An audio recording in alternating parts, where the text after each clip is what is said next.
si lo mo aduom lutu in siam thangai lo sing mi mu kan mo i ching mit neng la trăng nang le an sei ma wi nge chu ka die chi chi ho atam ti ka sia ba sam tak sa i mu nge yang lei pa thian kan lo bong che sei tu dang ong lo tui fo ni le va ta e ki ma cha a cha kan lo che lao su tu dang ma ga li le thang van bu chua tu rin tu ye ban phar me wa hi ko ke ba san tiếng vô ta po inum na tu ra ta na me ru tu ikio a ti be kyo oh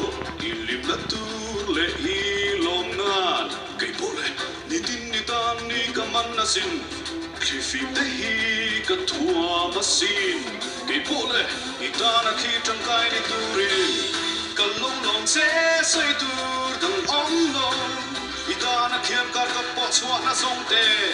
lo tho tu eng ma re na ong lo ha he hi ka ni da ve re na ni ka long che ti hiu